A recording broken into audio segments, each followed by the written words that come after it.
It's about the restoration of our republic. We want to educate, encourage, enable the power. We stand for integrity, honesty, self-reliance, self-defense, and most importantly, no compromise on our foundational principles. This is America's Voice Now. Find America's Voice Now on Facebook and at americasvoicenow.org. Here's Michael Evans.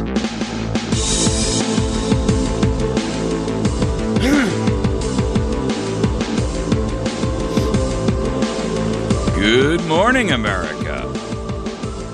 You're listening to America's Voice Now. My name is Michael Evans. I'll be your host this morning. We're going to cover 4 different topics that are of import and interest to our nation and to you. The number of weapons of war that are being pumped into the streets in the United States of America are reaching a critical and dangerous level. And we're going to talk about that. Essentially, here's the deal. The dogs of war have been loosed, and tyranny lives right here in America. We're going to explore why when we hit that segment. Your DHS, your Department of Homeland Security, is following President Obama's mandate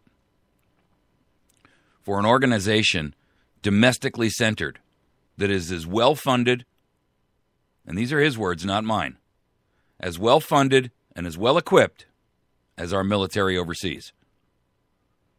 That is a violation of the Constitution, which says that no standing army may ever be created. We're also going to touch on the secondary issue of Obamacare and how cancer has essentially become the beyond salvage precondition that even Obamacare won't save. There's an article out this morning, and I'm going to talk to you about it in detail, where a fella actually has stage 4 cancer. Well, his insurance company canceled him because he was in 4th stage cancer, and they said his plan no longer fit the Obamacare model, so he had to be canceled. He was told when he signed up for new insurance that he was beyond the, quote, this is his quote, this is the quote from the insurance company, beyond the catastrophic previous condition stage. Really? And that his plan was canceled because of the Obamacare regs. He spills his beans to the press. Under public pressure, he gets his insurance reinstated by the company that was trying to escape out of having to pay the bills. And now he's getting audited by the IRS for blowing the whistle. The hulking enforcer of this thugocracy we have allowed to grow right in front of us is everywhere to be seen. We're going to also talk in our 3rd segment about Afghanistan. And the truth of the matter is, ladies and gentlemen, Afghanistan is the number 1 source of revenue for black operations. How do we know that? Well, because in 2000, they grew 82,000 hectares of poppy. That's the primary ingredient in heroin and opium. Now, under our tutelage, they're growing 209,000 hectares, literally almost 3 times the amount. Conclusion? The United States is using poppy to make black ops money and to keep America addicted and dumb. Result? The massive war on freedom and liberty is funded by the war on terror and the war on drugs. Drugs that are funneled into the country by our own government. If only America would open her eyes. Our 4th topic is the UN. They're opening an investigation into Snowden. And interestingly enough, you know what their comment is? He's not a traitor. Quote, the astonishing suggestion that this sort of responsible journalism can somehow be equated with aiding and abetting terrorism needs to be scotched decisively. That's a fellow by the name of Emerson, who is the leading raconteur for the United Nations. He's the leading voice on counterterrorism and human rights. Exactly. What Snowden did for the world is a favor The only terrorists here are the elites who are now ticked off. Now that you know, that's the problem, ladies and gentlemen. This day is going to be focused in on what's going on in our nation, because I got to tell you, we are rapidly reaching the point of no return. We've only got about 18 minutes in this segment, so I'm going to hit it hard and I'm going to hit it fast. Ride with me along here, and let's see what's going on. You know, the number of weapons that are leaving the military field of battle overseas and making their way into the United States to small law enforcement departments, major cities, universities, is staggering. I've talked about this repeatedly. But this year alone, 150 MRAPs, which are mine-resistant ambush-protected vehicles, that's what it stands for. These are the ones that have the V-shaped bottom, so that if, in the event of a ground-based IED, it propels the explosion outward instead of upward into the cab of the vehicle. These things are fully up-armored. They have the capability to house and handle 50 caliber machine guns and a turret at the top. They cost about $500,000 a piece, and 150 of them have made their way into local police forces all over the United States. I mean, we're talking about cities that have 10, 15, 20,000 people. For what? We're talking about universities like the University of Ohio that has one of these, and they're going to use it for police presence at football games. You got to be kidding me. I mean,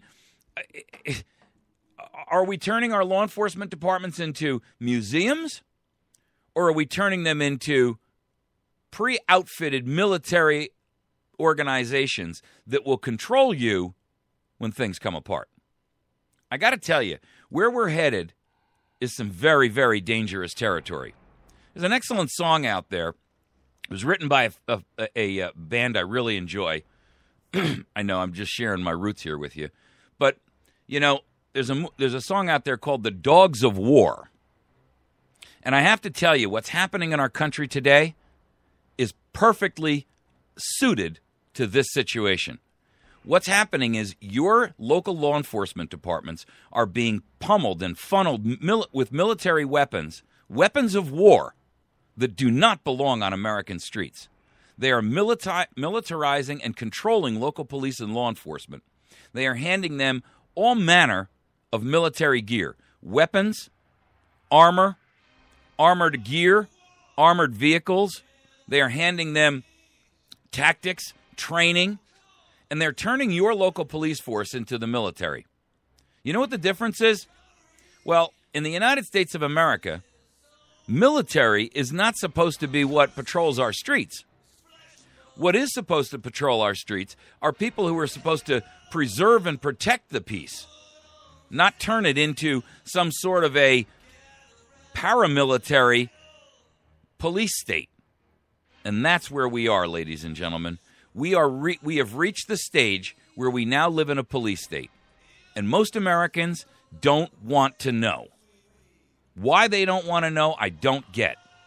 Why they are afraid to recognize the truth right in front of their face, I don't understand. The truth is that the klaxons are ringing. The truth is that we are seeing the tip of the iceberg in what's going on here. The truth is we are sitting here in a scenario where the klaxons are pounding out the alert and the warnings are everywhere for you to see. I remind you of the words of Patrick Henry. It is in vain, sir, to extenuate the matter. Gentlemen may cry, peace, peace, but there is no peace. The war is actually begun. The next gale that sweeps from the north will bring to our ears the clash of resounding arms. Our brethren are already in the field. Why stand we here idle? What is it that gentlemen wish? What would they have? Is life so dear or peace so sweet as to be purchased at the price of chains and slavery? Forbid it, Almighty God. I know not what course others may take.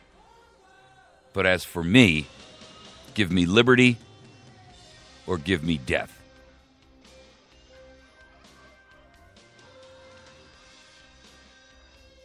The truth is, our tyrant-in-chief is working overtime to take your firearms away from you. They are trying to bar and preclude you from being able to do exactly what this gentleman is talking about. Defend your nation against tyranny. He's using the EPA to eliminate your ability to possess and own a firearm. Why? Because if you don't have any ammunition for it, it's merely a club. And the EPA is working hard to strip you of your right to self-defense and the ability to protect and defend your family, your state, and your nation from tyranny.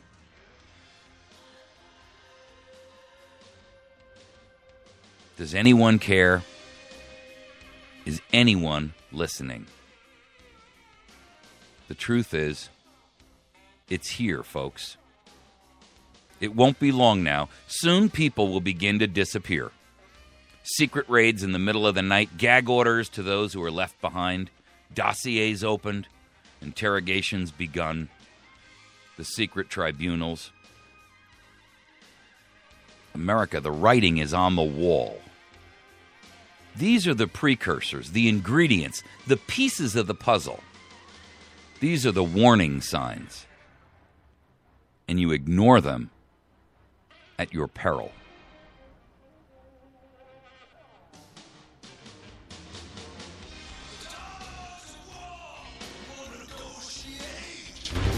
The truth is, we are already here. The secret police exist. You know it. You can't ignore it. So why do you sit and ponder on your own demise?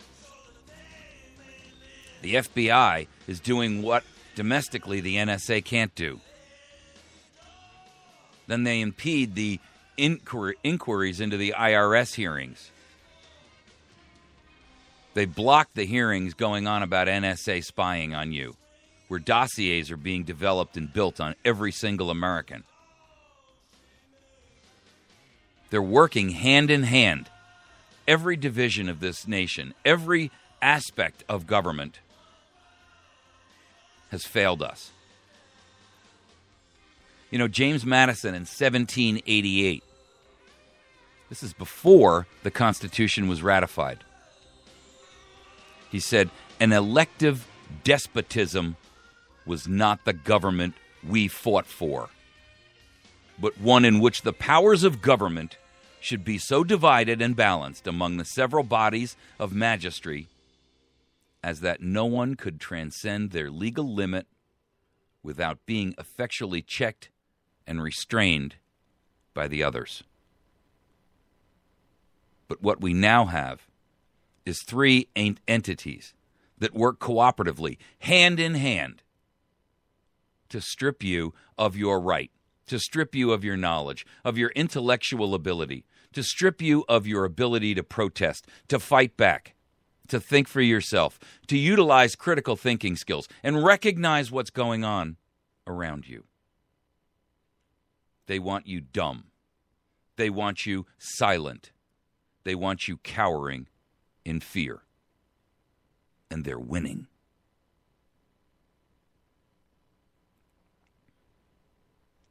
The truth is, that's what this program is all about. Education. Educate you, inform you, give you the basic knowledge, the tools that you need to understand so that you can recognize the exigent threat around you. Your job is to grow that knowledge. I've given you, I plant the seed.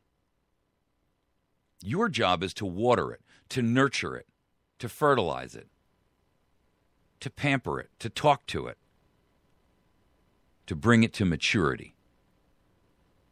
And then share the fruit of that knowledge with those around you, within your circle of influence. We are in the closing days of what will be known in history as the loss of freedom and liberty in America. This is the period that we saw countless previous nations and peoples go through. Where they recognized the threat, the alarm bells were ringing, the klaxons were sounding the alarm. And yet no one spoke out. No one took action. Everyone stayed home and said, someone else will deal with this. I don't want to be caught up. I don't want to be seen. I don't want to stand out.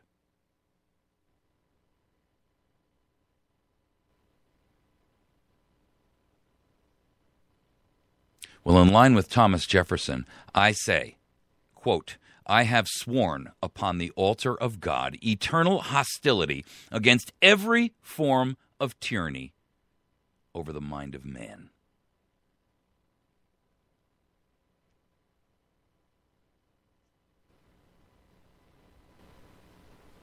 You see, the truth is, these men had already seen the experience. They had lived it. They read the book, saw the movie. They knew the end.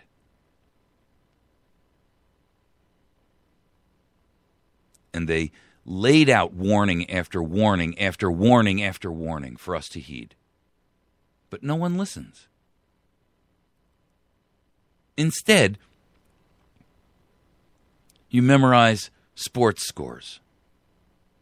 You watch the Kardashians on TV. You pay attention to drivel. You spend all day texting on your cell phone, commenting on Facebook about what you had for lunch. You spend your days slaving away, hard at work, so that you can fund your oppressor. You rage and rage at the outrage of a new regulation, a new tax, a new oppression. And yet you stand idly by and do nothing. You don't speak. You don't protest. You don't write.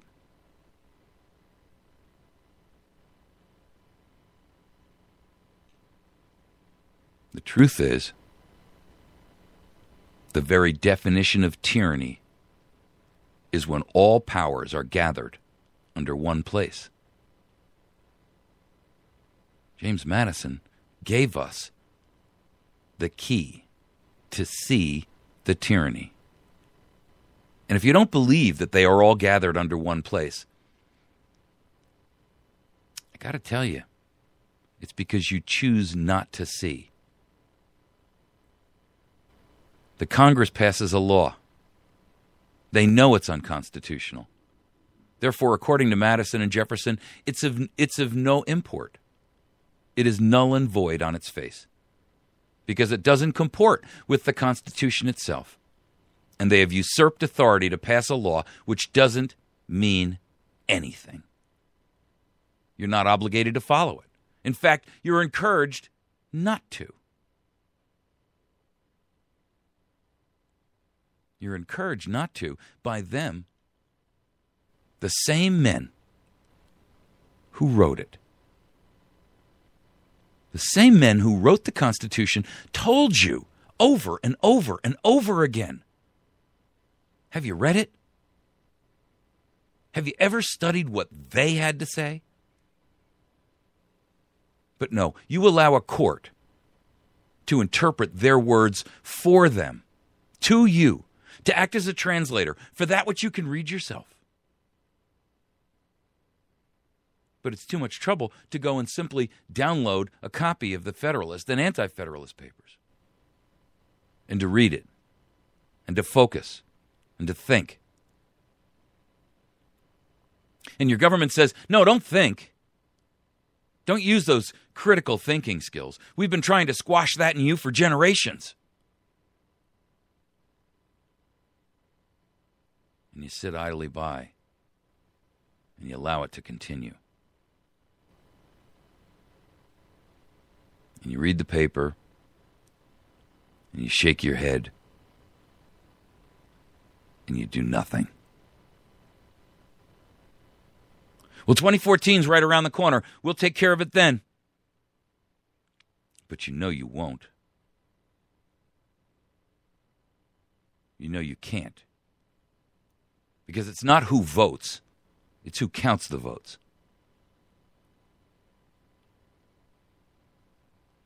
And it ain't you. The electorate in this nation is either voting out of their pocket,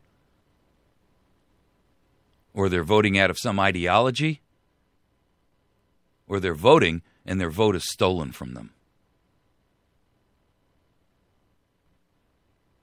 Why are states going back to paper ballots? I've posted up, I can't tell you how many videos about people who have testified before Congress that in order to just steal votes, it takes even a semi-competent programmer to sit there and rewrite what the voting booth tells you.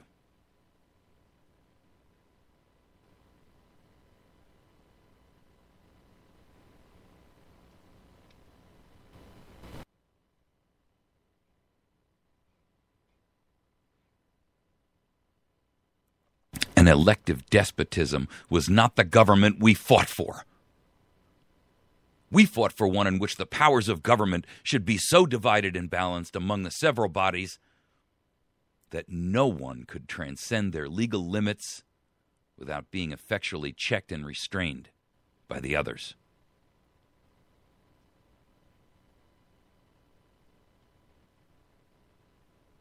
And yet the very definition of tyranny is when all powers are gathered under one place. And now they are. Congress passes an unconstitutional law, a president signs one. He violates the law himself. He passes dictatorial mandates which he has no authority to pass, and the courts uphold it. You see, checks and balances are done. They're finished. And they're no longer in place. And the time has come for Americans to arise, be counted, be fearless, be fierce, be courageous, and to speak out even when your voice shakes.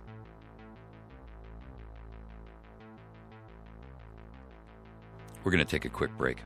You're listening to America's Voice Now. Find us on the web at americasvoicenow.org. Find us on our Facebook page at facebook.com/America's Voice Now. You don't have to be a user. You can still read the stories. If you are, hit the like button. If you're not, go there anyway. It's a great source of information. Our website where we post up articles and news stories every morning. These videos are available there, and they're also available on YouTube at youtube.com/America's Voice Now. We'll be back in just a moment.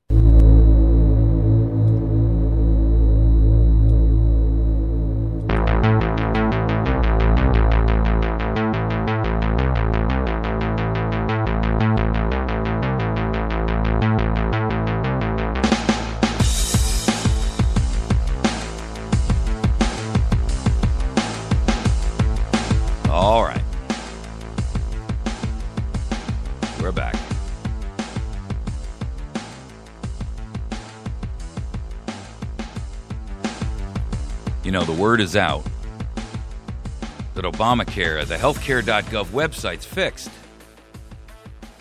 Oh, really? Well, let me tell you what the people who know about websites tell you.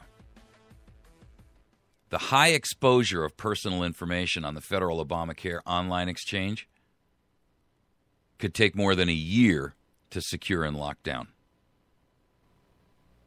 David Kennedy, he's a white hat hacker. What that means, for those of you who are not initiated into web development and hacking and all the rest of that, is a white hat hacker is someone who goes out there and when a company builds a website, they try to break in. There's security, but from the positive side of things. And they try to violate it and test the online security. They try to breach the gates. He testified directly to Capitol Hill in a hearing. And here's what he had to say. When you develop a website, you develop it with security in mind from the very start. And it doesn't appear to have happened this time. It's really hard to go back and fix security around it because security wasn't built into it. We're talking multiple months to over a year to at least address some of the critical to high exposures on the website itself directly.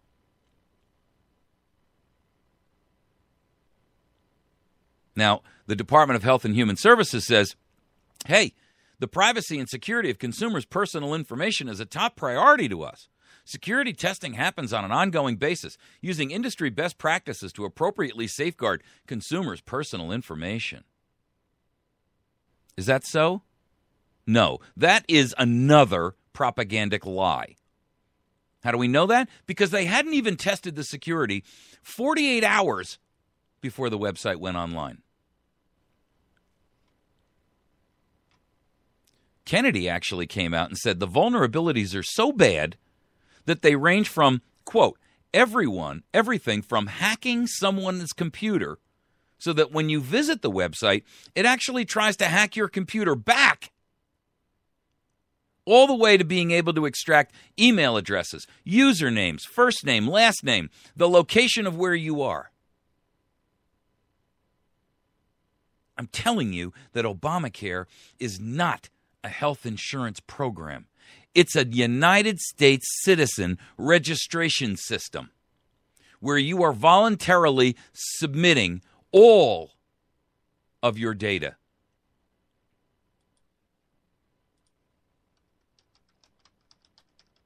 You know what you're doing? You are giving up all of your information to the government voluntarily. Here's what their own healthcare privacy policy says. When you browse through any website, certain information about your visit can be collected. We automatically collect and temporarily store the following types of information. The domain where you access the internet from. The IP address, which is attached to your computer. The operating system on your computer. The date and the time of your visit. The pages you visited. And the address of the website that connected you to healthcare.gov, like Google or Bing or whatever. But here's the real problem. When you submit your personal information, you give them the following: legal authorization to collect information about you.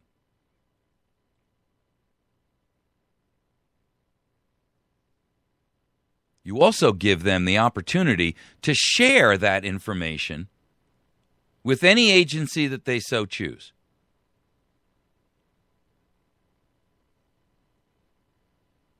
In fact, when you actually do get through and you can finally build an account and register, you're required to click on a button that says, I agree. And the truth of the matter is, what you're agreeing to is the dissemination of your most private information to you don't even know who, because they couch who behind the list of other.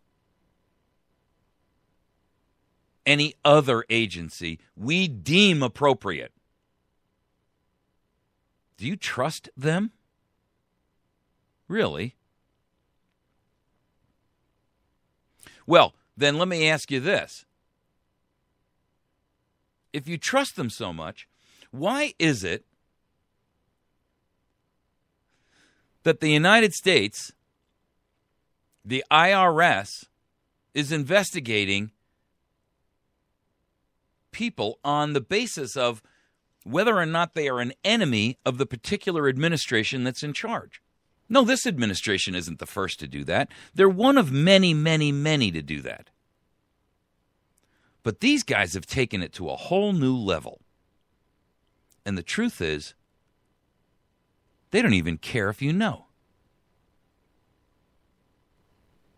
This guy who was a cancer patient, he came out, he's in 4th stage cancer. That's the last stage. There is nothing above 4th. The only thing above 4th is Pine Box. He's in the 4th stage of cancer. He publicly discussed the cancellation of his insurance under Obamacare because he was, quote, and he was canceled because he was, quote, beyond the catastrophic previous condition stage. Well, I thought the whole idea was to cover those people who had pre-existing conditions.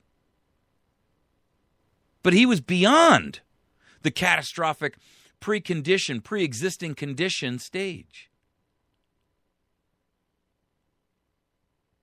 Well, when the press got a hold of that, they went to the insurance company who turned around and said, no, that's not what we meant. We're going to give him coverage, don't worry. And they did.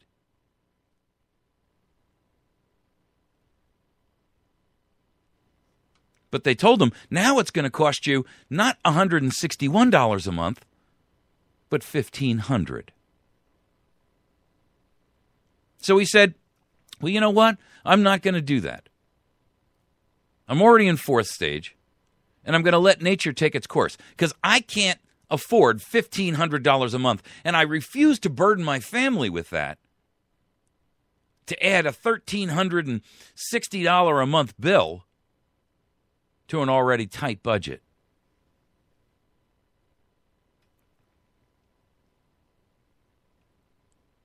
So he went to his doctor last week, and he found out he's in full remission. That's the good news. I'm getting better, he says.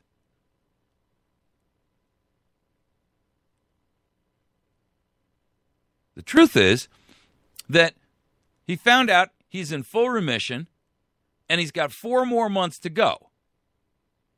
In other words, 4 months before he gets checked out again, because he gets checked every 4 months. And right now, he's in what's called remission. But on Monday, he got a certified letter. Lo and behold, it's from the IRS. They're auditing him for the tax year of 2009.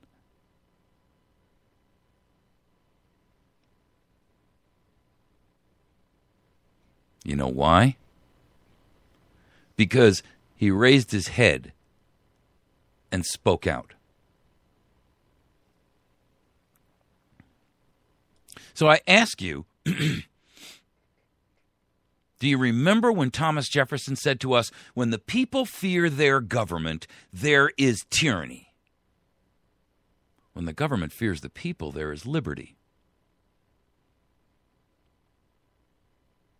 Single acts of tyranny can be ascribed to the accidental opinion of the day. But a series of oppressions, begun at a very distinguished period and pursued unalterably through every change of ministers, to plainly prove a deliberate, systematic plan of reducing us to slavery.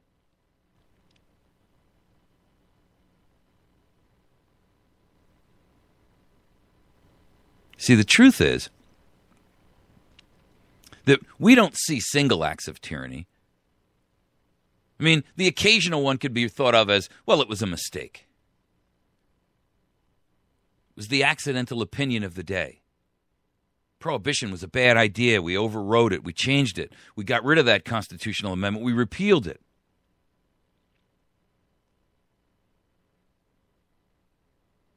But what we have going on, ladies and gentlemen, right now is a series of oppressions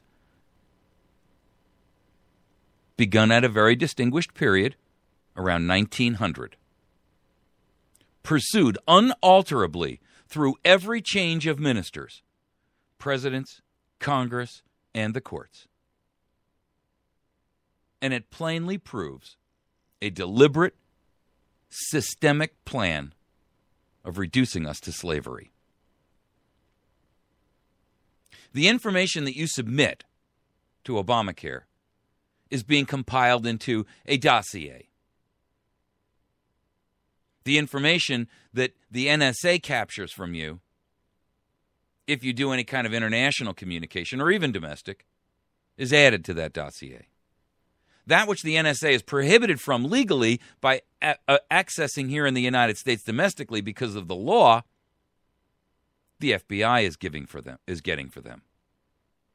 And the FBI has a direct pipe. So they have the legal right because they have domestic access.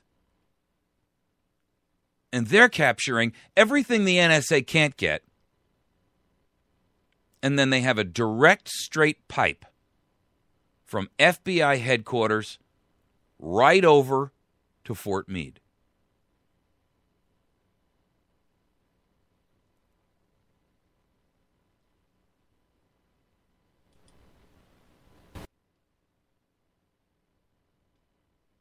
You see, the problem here, ladies and gentlemen,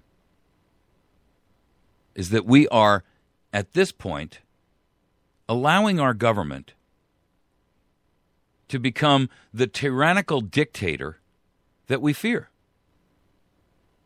And we're giving them the ammunition they need.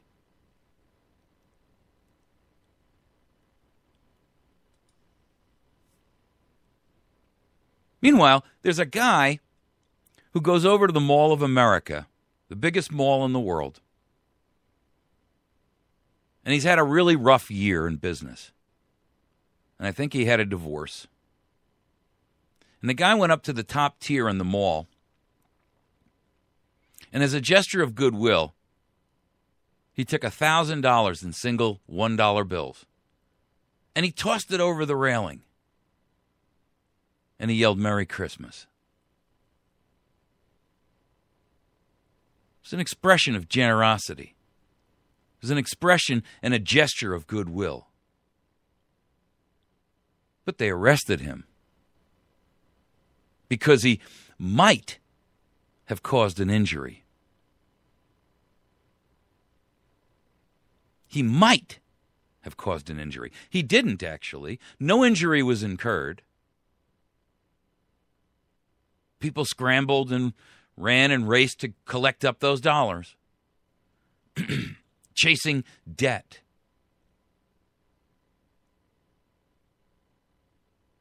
But he was arrested because he might have caused an injury.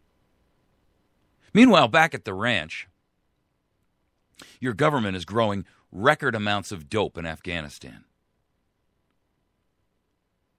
Selling guns to the Mexican cartels, which have killed Americans and untold numbers of Mexicans. All in an attempt to foster a feeling in America that we need to get rid of those pesky weapons. They're kicking cancer patients off their health insurance. They're shredding the Constitution, passing an illegal act that mandates that you give up your Fourth Amendment right to privacy and your Fifth Amendment right against self-incrimination. They've left millions bereft with no insurance. And on January 1st, how many people that are embroiled in a personal health issue will pay the price? They're giving military equipment to local police departments like it's pouring out of a fire hose. They're lying, they're cheating, they're stealing. They're murdering Americans overseas with drones. And it won't be long before they're murdering Americans domestically. In fact, I believe that they already have. And if you don't believe your government is capable of that, you're far more naive than you should be. They're destroying our nation domestically and internationally. They're raising inflation. There's no inflation, they tell you, because they took fuel, energy, and food out of the equation. Well, isn't that interesting? Because those are the three things that Americans spend the most amount of money on. Short of a fixed price for their mortgage or their rent or whatever, when you talk about consumable goods, food, energy, and gasoline are the three biggest expenses for the average American. But if you take that out of the equation, the sum at the end will change.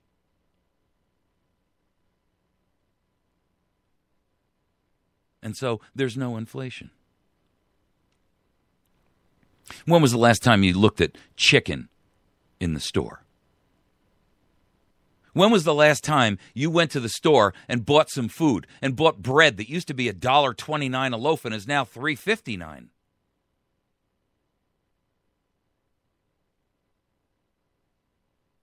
When was the last time you stopped at the pump and you paid $3.86 a gallon?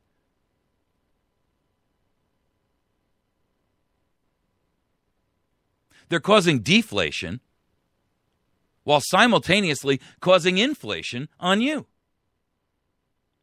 The deflation is related to our overall economy. They're blowing up the dollar. They're pissing off our allies by spying on them, betraying them in these crazy negotiations with terrorists, Hezbollah, Iran, signing agreements with President Karzai of Afghanistan that says that if a terrorist shoots at you and then runs inside, he's Ali oxen free. And you can't touch him. You're not allowed to go through the door to pursue him. And that will translate into accessory to murder of our soldiers in Afghanistan.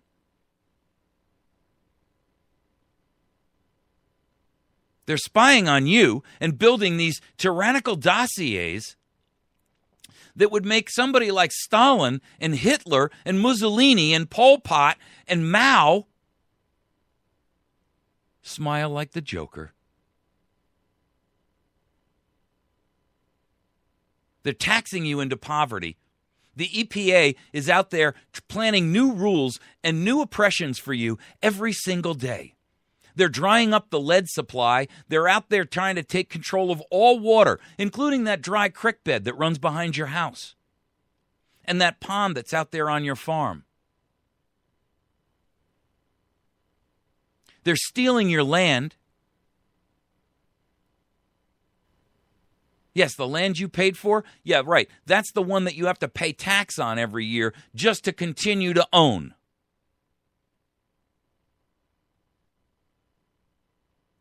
They dominate every aspect of your life. And they're doing their damnedest to take away your guns. But let's not give away any money here. Let's not throw $1,000 off the tier and spread a little holiday cheer, shall we? Because somebody might get hurt in the scuffle to pick up a few pieces of paper dead.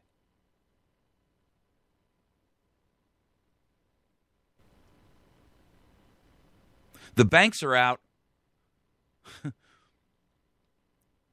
The Fed has passed rules that says that even your one-off small-town bank has to meet the same requirements as Goldman Sachs, Citigroup, Bank of America, J.P. Morgan Chase, the too-big-to-fail banks. Yeah, the ones that didn't fail because you bailed them out with a couple of $1 trillion. No, it wasn't $875 billion. Don't be fooled for a minute. The same banks that own the Federal Reserve are the same banks that the government stepped in and bailed out with taxpayer money, leading to the $17 trillion in debt that we can never pay off. And they're the holders of $300 trillion in derivatives that are as toxic as poison. And you're on the hook for all of it.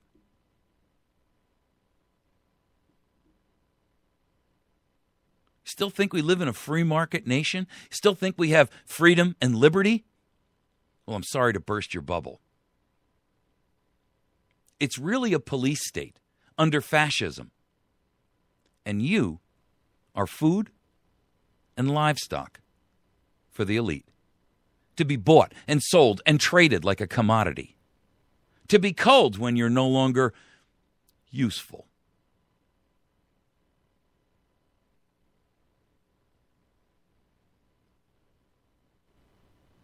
The Air Force has a story out this morning where they're utilizing snitches within the academy to catch other people. And then, when word gets out, you know what they say? We don't know who he is. We don't know what you're talking about.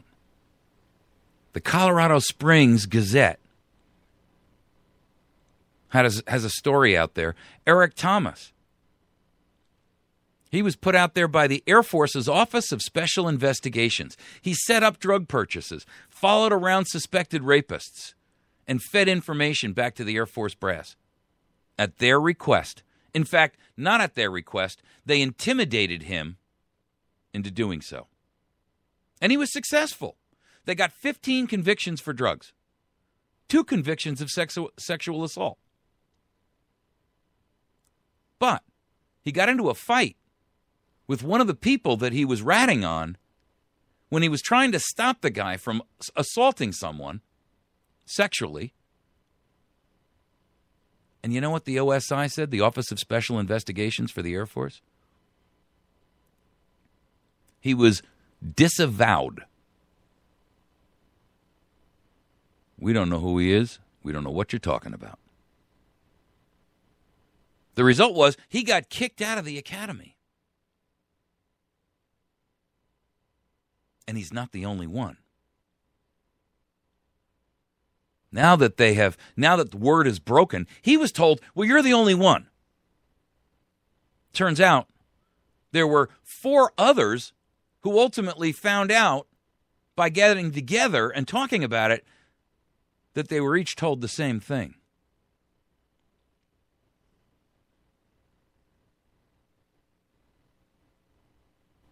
The top brass over there says, hey, we don't know nothing about this. And yet, the newspaper has been able to, through a series of phone and text records, court filings, and documents obtained through the Freedom of Information Act, prove that it's a lie. They did know. You see, what's happening, ladies and gentlemen, is this is a perfect example of what happens when your government needs to make you into a snitch. And they don't have a problem using you up and then burning you down. And if they don't have a problem doing that with a military cadet in the Air Force Academy, what makes you think they're going to have a problem doing it to you? It's the federal way. Trust me, I've been there. I've done that. I've read the book. I watched the movie. I lived the terror. And I refuse to capitulate. I paid the price. I never even got the T-shirt.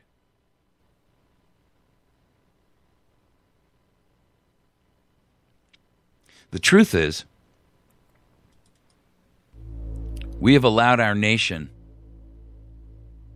to descend into lawlessness. Obamacare is the cancer that's going to eat away at the rest of America. But it's only one facet of a multifaceted diamond, and it's huge. We'll be back in just a moment.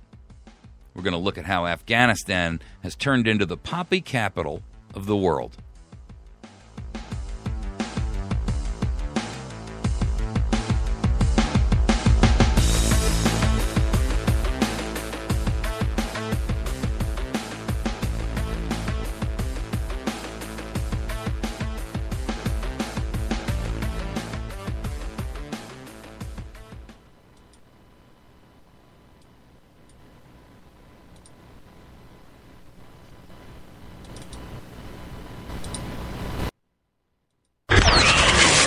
It's about the restoration of our republic. We want to educate, encourage, enable the power. We stand for integrity, honesty, self-reliance, self-defense, and most importantly, no compromise on our foundational principles. This is America's Voice Now. Find America's Voice Now on Facebook and at americasvoicenow.org. Here's Michael Evans.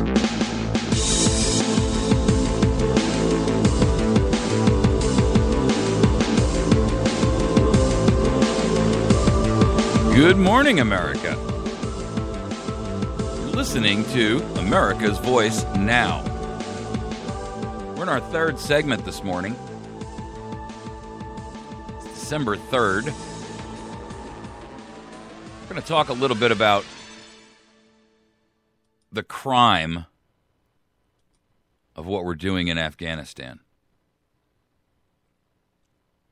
There's a new article out this morning in CNS News, and I'll have a link in the subject matter section of the YouTube video. But this is up on our website. It's up on our Facebook page.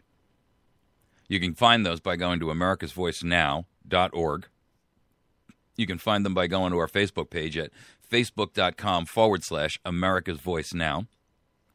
If you're a member of Facebook, click the like button. It helps us to spread the word not only to you, but also to your followers and listeners and friends. But the word out there this morning is that the stats are in.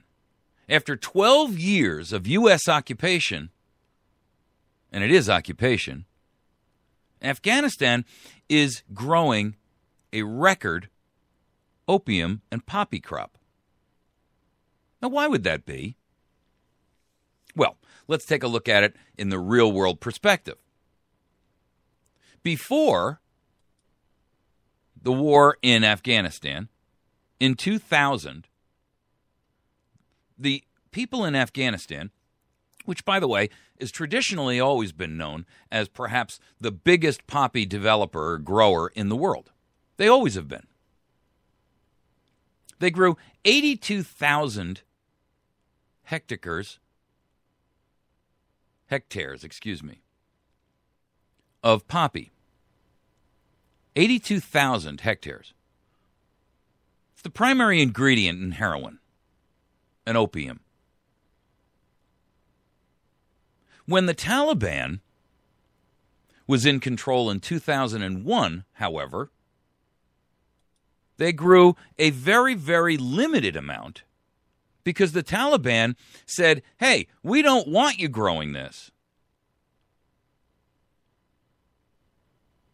They knocked that number way, way down. Now, I'm not giving the Taliban any credit here for anything other than the fact that during their rule, they had a recorded low of 7,000 hectares. 7,000. Right? Much lower than the 82,000 they were growing before the Taliban got control of the country. But now, under our tutelage, under our imperialistic rule, they're growing, get this, 209,000 hectares. So let's see. Let's just do that math for a moment. When the Taliban ran the place, they were at an all-time low.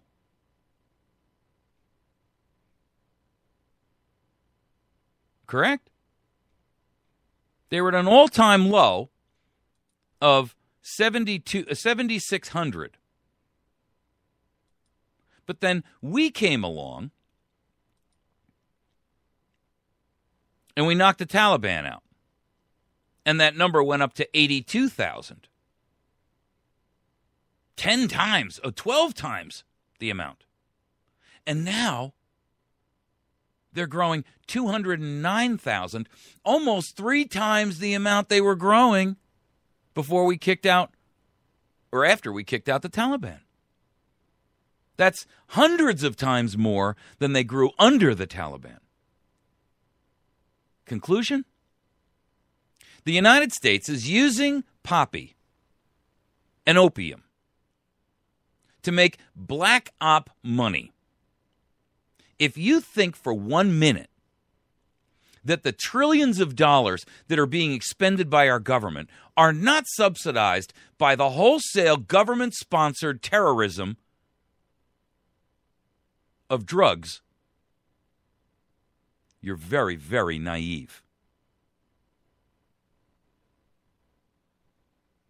The purpose, of course, is twofold. One, it generates an enormous amount of money that we can then use without congressional oversight, without anybody raising an issue or an alarm. And at the same point in time, it keeps the massive war on freedom and liberty funded. It keeps a requisite need to keep the war on drugs alive. They're funneling the drugs in, keeping the marketplace salted, and then turning around and saying, see, because there's so many drugs, we've got to crack down. We need to keep you safe from these drugs that we brought in.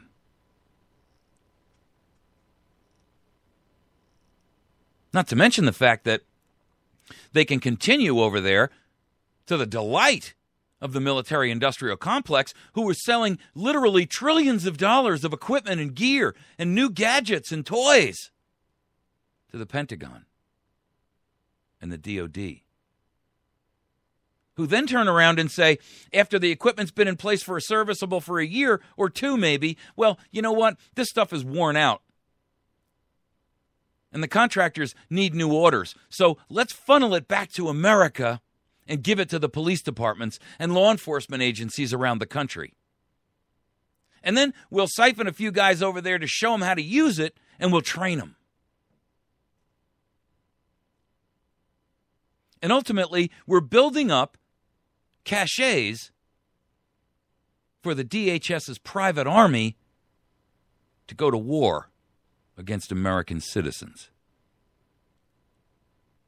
With billions upon billions upon billions of rounds of ammunition that they've acquired in an effort to dry it up from the marketplace. And now the EPA is going to regulate lead so you can't even make more.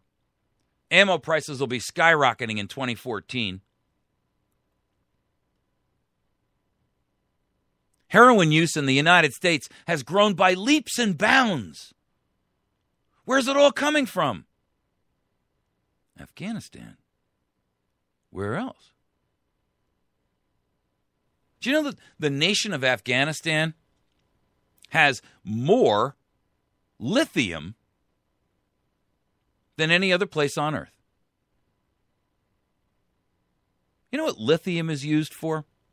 Lots of things, but one of its primary uses is in the manufacture of batteries. Why is that so stunning, you ask? Well, when we're talking about alternative energy, you have to store it somewhere, don't you? That can't really be the reason. Okay. You may continue on in your naivete. It's all right. I understand. But the truth is, we're not over there for anything other than milking that nation of resources. The truth is, you have a better chance of being killed by a double strike of lightning than you do of being killed by a terrorist in the United States of America.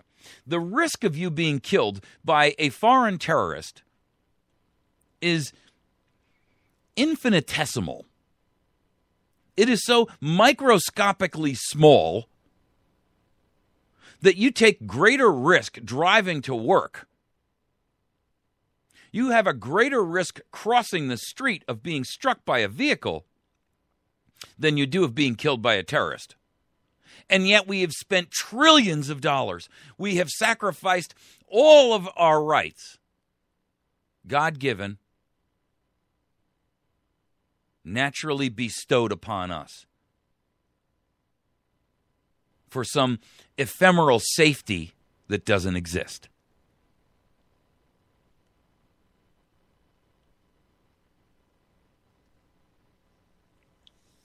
Really now?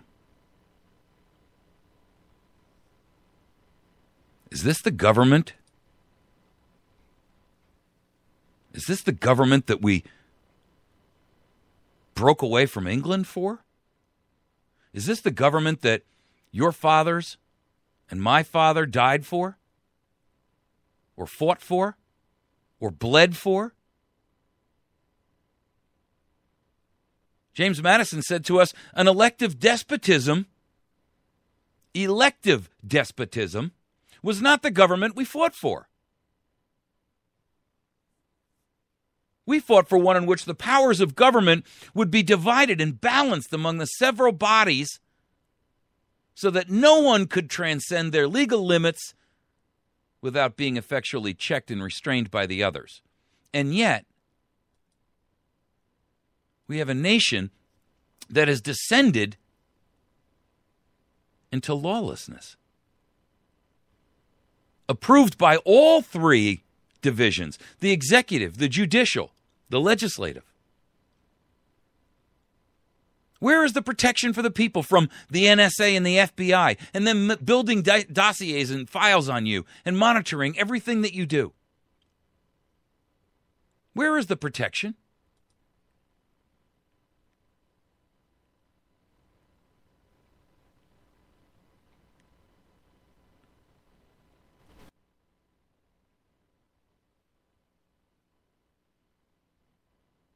There was a Canadian woman. She went to an airport in Canada for a United States flight. She was going to come to the United States so that she could get on a cruise ship and go somewhere for a vacation. But when she arrived at the airport in Canada and she had to check through customs, the TSA and the DHS agents there told her that she couldn't board the plane. She was diagnosed with, quote, depression. She had voluntarily placed herself into a facility for depression in the summer of 2012 for clinical depression.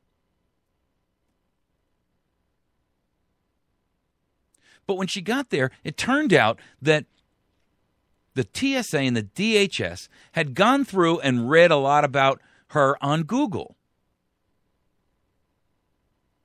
She had written a document or a book that documented how she had become paralyzed. And that as a result of that paralysis, she'd suffered a lot of bouts of depression. Well, who wouldn't, right? I'll never walk again. I'll never be able to move freely. Life sucks. So she checked herself into a hospital,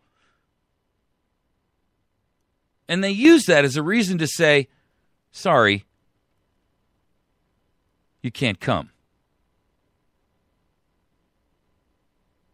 She would be a threat. That because of her mental illness episode, that they was found out through their, quote, system checks, which was public online information,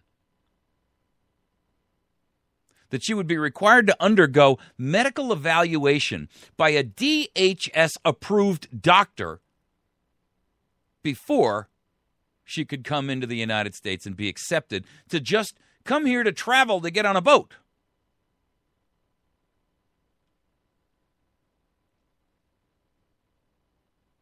She's not alone. My point in, the reason I tell you this is because you are sitting there saying to yourself, this guy has got a tinfoil hat on a half-inch thick.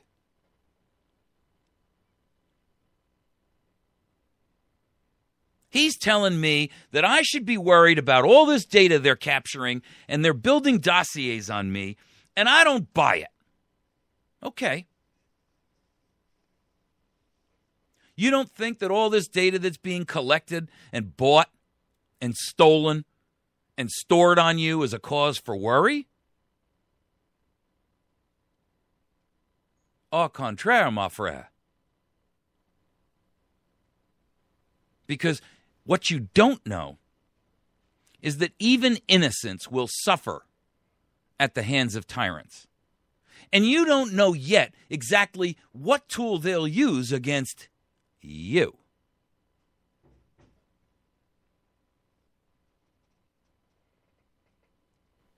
Will it be some hospitalization? Some psychiatrist you saw 10, 15 years ago when a marriage dissolved or a child passed away? Maybe a parent. Will it be some incident in your past that you thought everybody had forgotten about? That little run-in you had with the local police? Will it be some email that you've been transmitting back and forth between you and someone who's not your husband or your wife?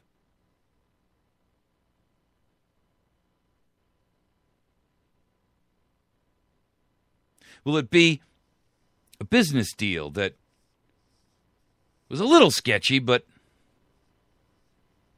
wasn't really illegal? It was just a little sketchy,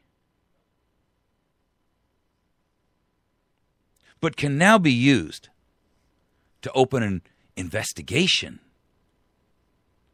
And that's when the pressure begins, you see, because then it's, listen, if you want this all to go away, here's what you got to do. Just like the guy at the Air Force Academy.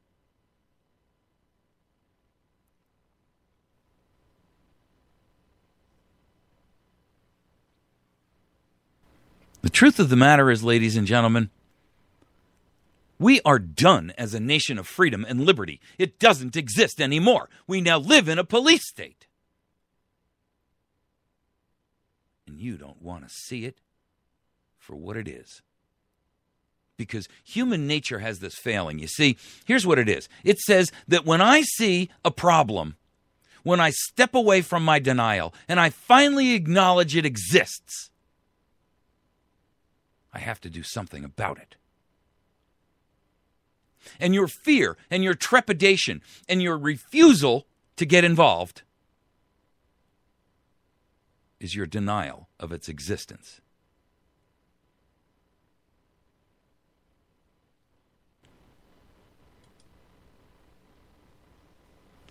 But you don't have to look far to see the results. You see, down in Venezuela, they have a dictator down there. And lately, he's been doing all kinds of crazy stuff. He capped the amount of money of profit that could be made on the sale of a car.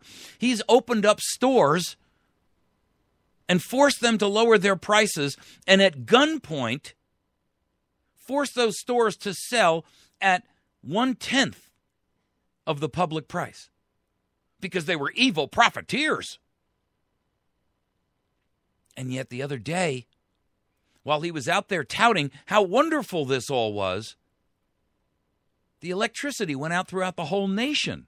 There's a power outage that plunged the whole country into darkness. Well, USA, we should take note, because under President Obama's plan, electricity prices will necessarily skyrocket. That's his quote, not mine. And he's now cut 60% of our power generation from coal, which we have an ample supply of. But it doesn't meet his global worldly agenda. And it doesn't force necessarily skyrocketing electric prices, which draws money away from you, which means that you don't have the resources to be able to defend yourself and fight back. It means that you don't have the resources to go out and buy another case of ammunition. It means that you don't have the resources to be able to buy some extra food to put into your basement to take care of your family. It means that you don't have the time to take off from work to go to a protest. It keeps you at the wheel of slavery, endlessly pushing that wheel around and around and around. grinding your fellow Americans into flour so that they can be made into bread for the elitists who run and rule this planet.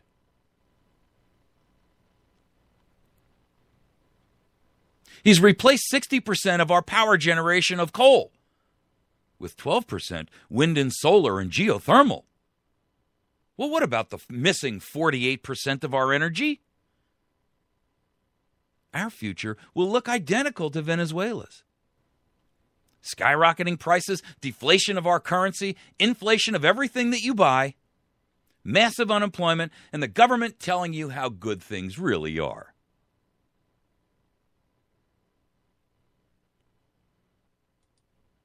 All you got to do is read what the citizens of Venezuela have to say. They're not very happy. In fact, they're deeply concerned.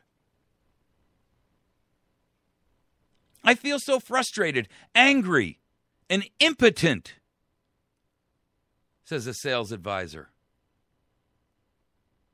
I live far away, and here I am stuck under the rain. Something's going wrong that they're not sorting out. The government needs a plan B. This is just not normal. And the government comes out and says, I have no doubt that today's electricity sabotage is part of the right wing's plan of extremism.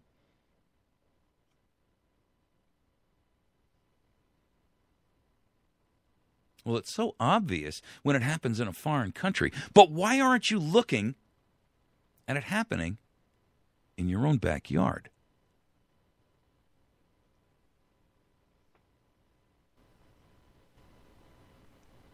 We're fighting foreign wars. We have no business being there. We've completely ignored Mr. Washington when he said to us, avoid foreign entanglements. Be friends with everyone, but don't sign international agreements and alliances that will commit you to agendas that are not your own.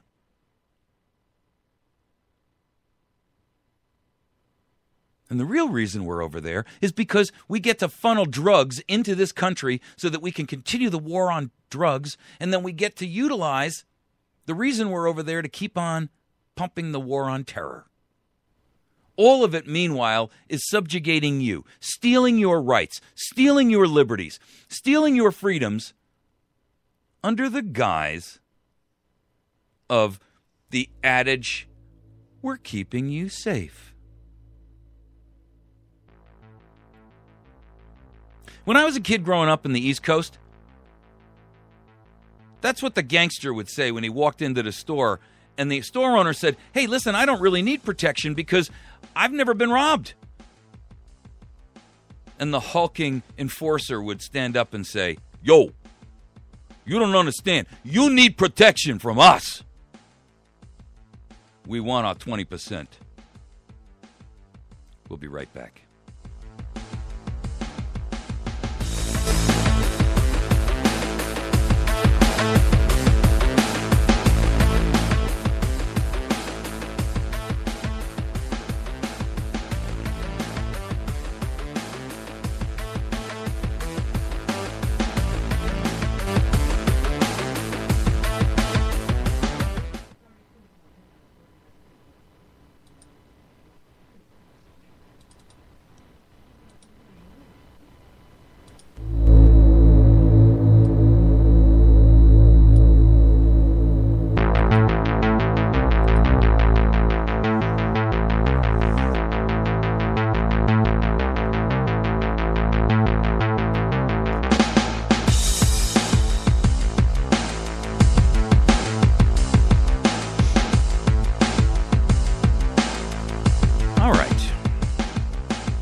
That was a quick and harmless break.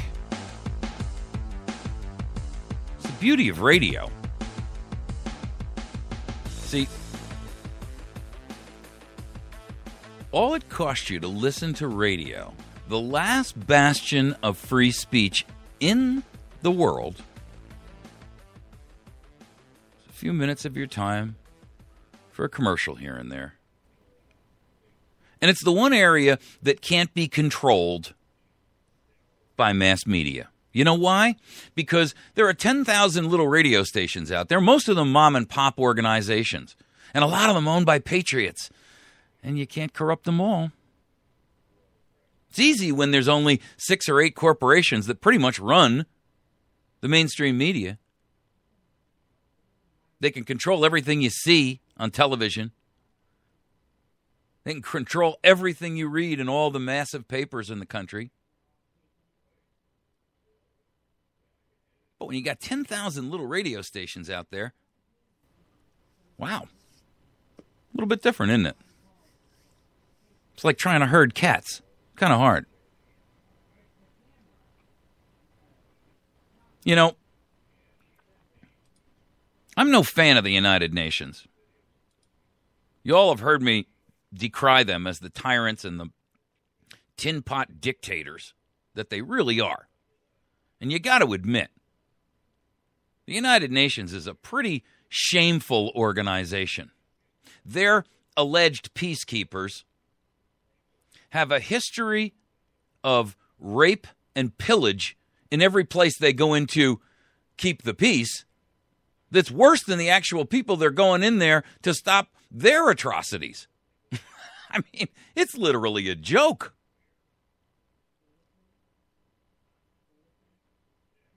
It's run by a bunch of people who are sitting in there demanding that the United States do this and do that and pay this and pay for that. They look at us like we're an ATM. We fund 60% of all of the United Nations. Single-handedly. And they look at us with absolute, utter disdain. They denounce us. They treat the United States of America like garbage. But you know, there's one guy who's the raconteur for the anti-terrorism organization in the United States. He's their number one counterterrorism guy.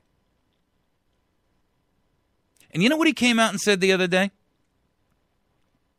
That Edward Snowden's revelations about spying and the treason that is going on, that is being perpetrated not only on Americans, but is a human rights violation that is tantamount to a crime against humanity. And he says he's no traitor. His revelations, quote, are at the very apex of public interest concerns.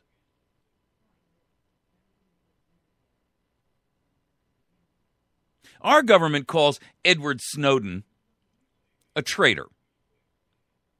I disagree. Edward Snowden is no traitor. What Edward Snowden did was come out and literally open the eyes, I should say, and awaken literally tens of millions of Americans to the danger of where we are in our rapid descent into tyranny and fascism. And mark my words, fascism is the word. We may not be around to read it in the history books that are written once freedom is restored in the United States through the efforts of patriots like me and you. But mark my words, somewhere down the road, the truth is going to out that this was the time when liberty and freedom descended into fascism.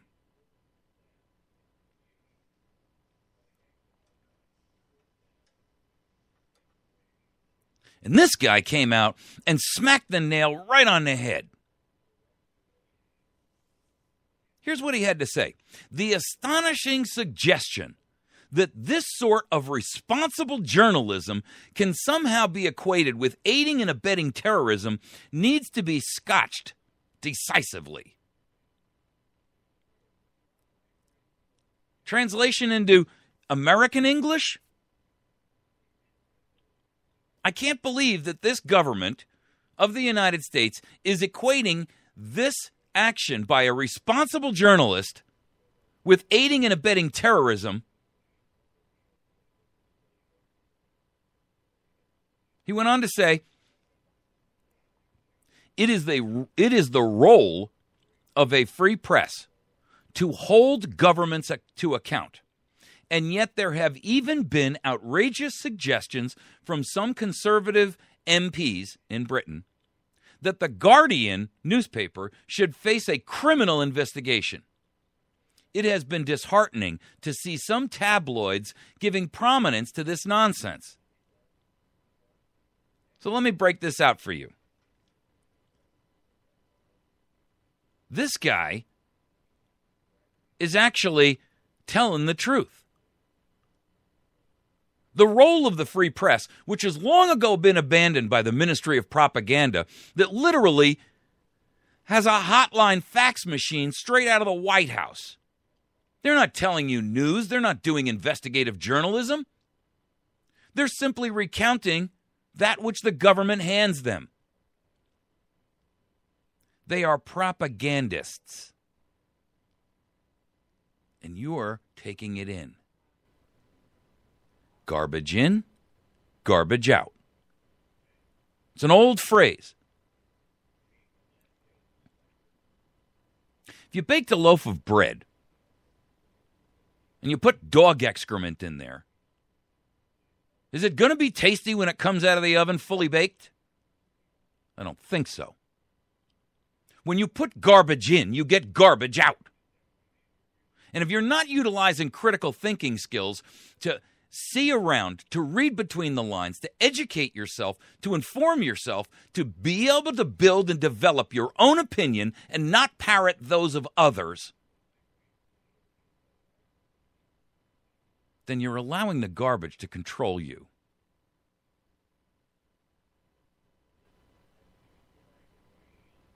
Snowden disclosed, quote, issues at the very apex of public interest concerns.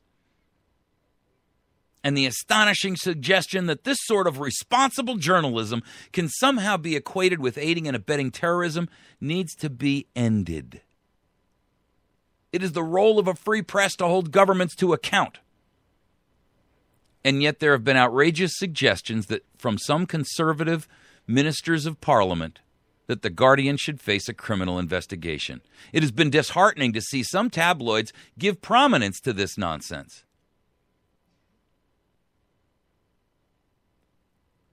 Did you know that the British government went into the Guardian's newspaper facility, their headquarters, and forced them while they watched for the Guardian's editor-in-chief, his name is Alan Rusbridger, and they forced him to go down into the basement with them where they had hard drives with the data stored on there from Snowden. And they required him, forced him, coerced him to destroy them with a hammer in front of them because he wouldn't turn it over. You see, in England, there is no freedom of the press. They don't have the right, like we have here, to protect your sources. And in the United States of America, imagine the outcry if the federal government went over to the New York Times or the LA Times or the Chicago Tribune or the Wall Street Journal and said, we've got to watch you destroy these hard drives.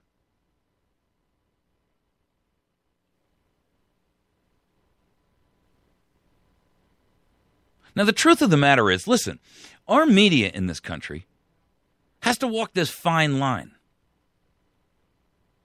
Here's the problem, and this is really the crux of it. And it doesn't just apply to media. This applies to everyone who is alive and breathing. The number one failure of human nature is simply this. People don't want to admit they've been wrong. And newspapers and magazines and television tabloid organizations and news aspects, news outlets and journalism in general wants even less to admit that. You know why? Because they're the guys who so sycophantically pump this guy up to be the coming of the Messiah. And now, in order to admit their wrongness, in order to admit the fact that they promoted and pumped this guy and crowned him, they would have to admit they were wrong. And the one failing of all human nature is that no one wants to stand up and say, you know what, I was wrong, and the advice I gave you was wrong, and I misled you. Erroneously or on purpose, whatever, makes no difference. The truth of the matter is, you were relying upon me to give you information, and I did the wrong thing.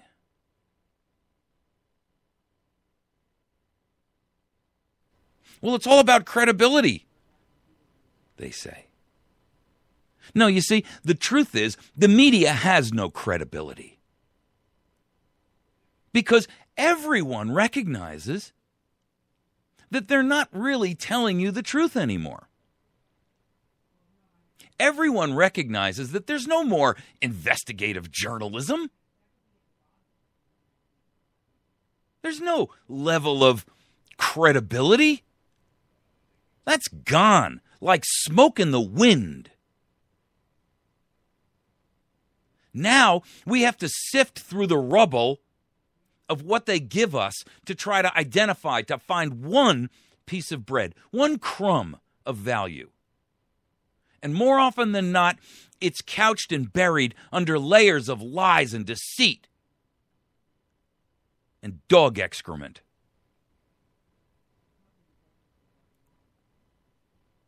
The truth of the matter is, they can't come out now and say, you know what, you've been trusting us to tell you the truth. You've been trusting us to expose government. You've been trusting us to act in the role of the free press, to hold governments to account. And we let you down. We lied to you. We misled you. We abused our privilege, our fiduciary responsibility to you. We took your money. And we fed you lies. And we knew they were lies, but we fed them to you anyway because it met our bias.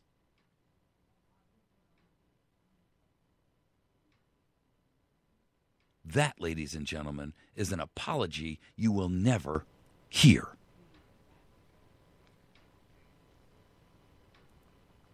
Now when their credibility slips, they have to come out and do something. I mean, obviously, the mask is off. Nobody can pretend any longer that things aren't going awry. So they leak a little here and they leak a little there and they give you a little crumb here and they give you a little drip of water there. See, we've got credibility. We talked about the NSA spying scandal. Yeah, but you skimmed over the surface, and you used the word NSA, and you used the word spy, and you used the word scandal, but that's about as far as it went. And then you supported the idea that ultimately it's the government's right to do that to keep us safe. Why, you sycophantic, two-bit, no-good, scheming, conniving liar.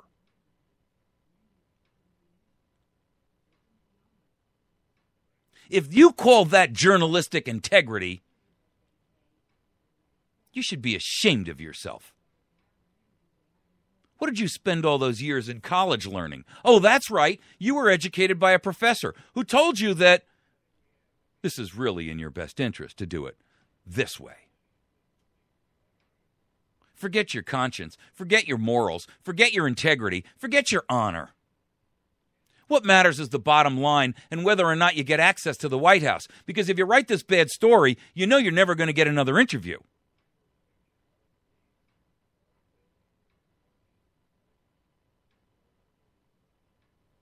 My God.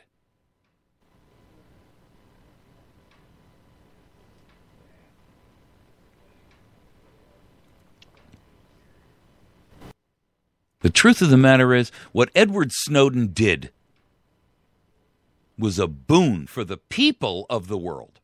No, not for the elitists who want to control and dominate you. Not those people.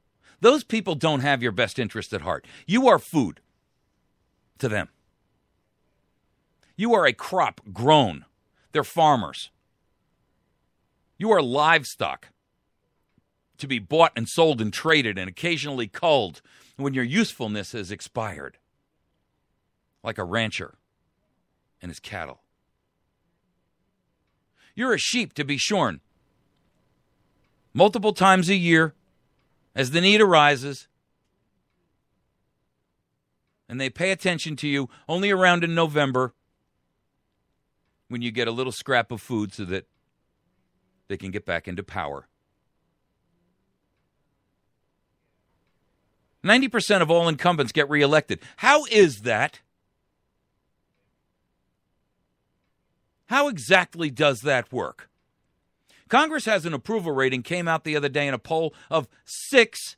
6%. Now, let's analyze that for a moment. 6%. When you got a nation of 300 million people, and only about half of which are actually registered to vote, that's 150 million. The truth is that the whole presidency was only elected by, 52 million. So let's give it the benefit of the doubt and say half. That was half. That's 100 million people who actively voted in that election. So if you take voters that are out there, there's 100 million of them. 6% of them approve of Congress.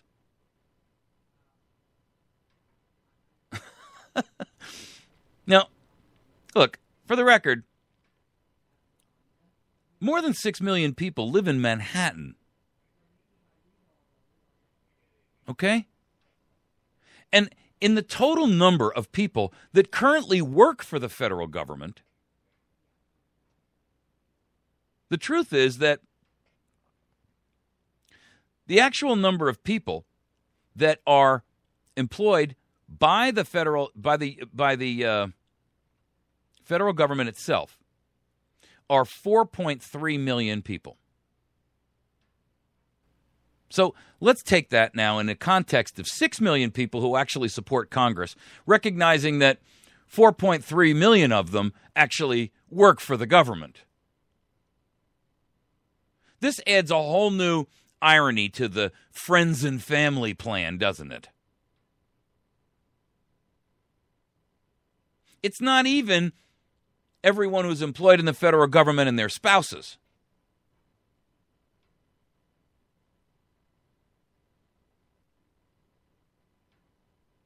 I mean, these numbers are so low, and yet Congress is routinely, consistently reelected somewhere between 86 and 90%. This country backed the Titanic up and then ran ahead full steam, damn the torpedoes, right back into the iceberg again. In 2012, when we put this sycophantic dictator back into power.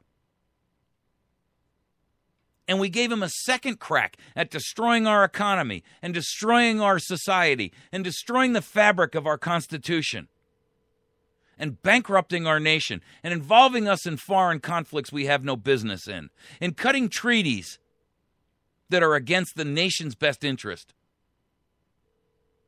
in signing us into a corporatocracy that's leading us to a new world order that can't possibly benefit you.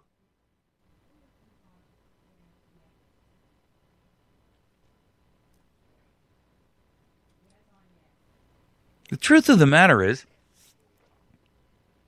we need another million Snowdens. We need all these generals that have been expunged and purged out of the military to come forth and say, here's what I know, and hang the consequences. Here's what I know. We need NSA people to come forth and say, listen, I know that my life is going to be trashed as a result of this, but I'm going to tell the truth. We need people who work in Congress, for Congress, and come forth and say, listen, I know that Dianne Feinstein is a what? A liar, a thief, a con woman. We need people to come forth from the White House and say, you know what? The president knew in advance that he was lying to the American people, and I've got the proof right here because I told him.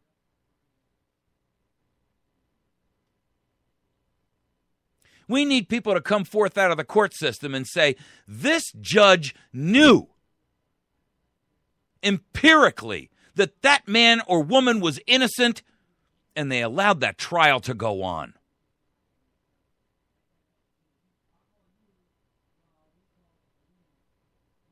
We need people in state motor vehicle departments to come forth and say, listen, they're implementing Real ID in Missouri even though there's a law against it.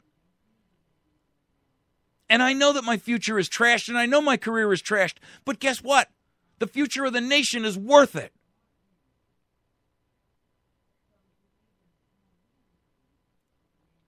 We need Americans to stand up and say, I will not stand for tyranny, domination, subjugation, slavery. We need Americans to say, I will pledge my life,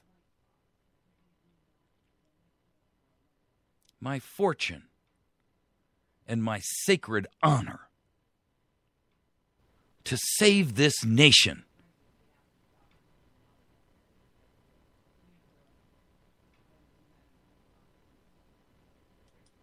We need people to say, whatever the cost, this nation is worthy of that sacrifice.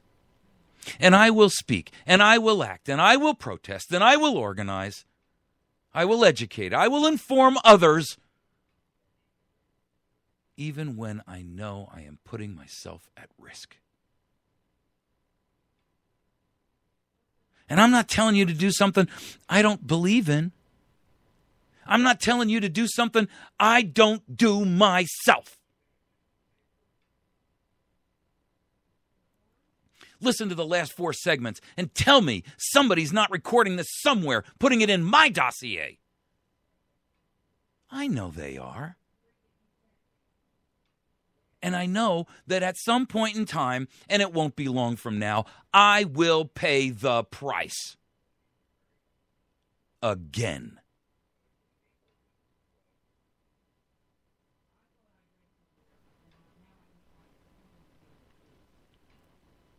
But this nation, my children, my grandchildren, my great-great-great-grandchildren, who I have no hope of meeting, their opportunity to live in freedom and liberty and to carry on that torch and hand it off to the next generation, they are worth it. Your freedom is worth it. And I'm not one of those people who willingly throws himself on the altar of altruism. I don't believe in the collective. But I believe in you. I believe in you. And even if you don't agree with me, even if you don't like what I say, if you don't like how I think, if you don't like what I stand for,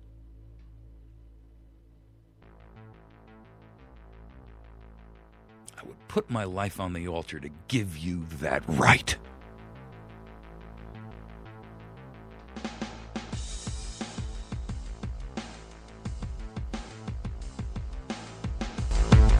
You've been listening to America's Voice. My name is Michael Evans. I'm pleading with you, America, to wake up.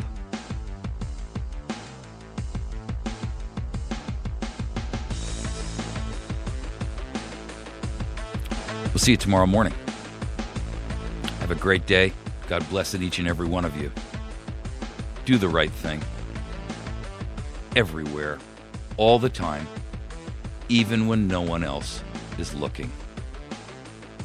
Always.